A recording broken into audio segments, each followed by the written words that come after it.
Christy Fermin, hindi raw niya sinabing benefactor ni Dominic Roque, sina Halos Hos at Suntay. Sa live broadcast ng Christy Ferminute, ang kanyang radio program sa 92.3 FM na napapanood din sa Facebook page ng 1.ph. Nito ng Miyerkules ng hapon, February 21, 2024, mariing itinanggi ng showbiz talk show host at columnist na si Christy Fermin ang akusasyon na siya ang nagsabi na sina Dapitan City Mayor Bullet Halos Hos at dating Quezon City Congressman Bong Suntay ang mga benefactor ng actor-model na si Dominic Roque.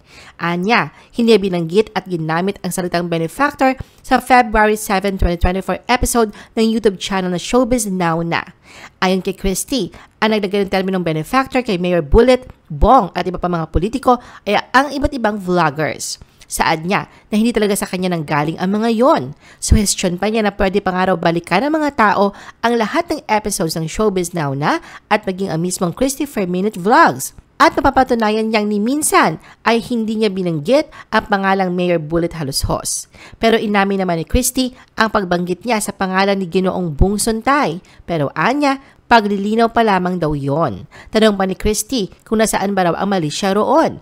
Saang banda ang paninirang puri sa mga binitiwan niyang pahayag dahil wala naman daw siyang nakikita.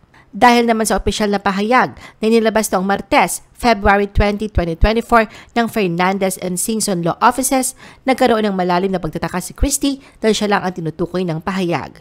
Sa pahayag din nilabas ng kampo ni Dominic, tinukoy na malicious and defamatory ang mga salitang binitawan ni Christy na may koneksyon sa politiko na umano'y nagmamay-ari ng condo unit na tinutuluyan ni Dominic.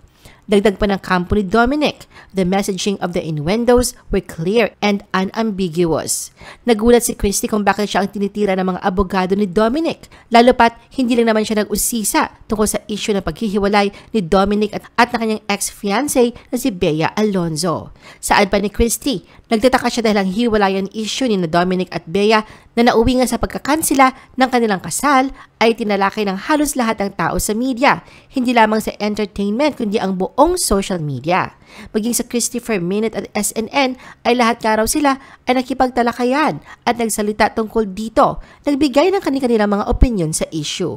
Kaya nakapagtataka rin sa kanya kung bakit siya lamang ang pinagtuunan ng atensyon ni Dominic at mga abogado nito. Paglilinaw din ni Christy na noong unang lumabas ang issue ng paghihiwalay ni Dominic at Bea ay tinutukan niya ang mga sinasabi ng karamihan na kaya raw nag-break ay dahil mas mayaman si Bea kesa kay Dominic.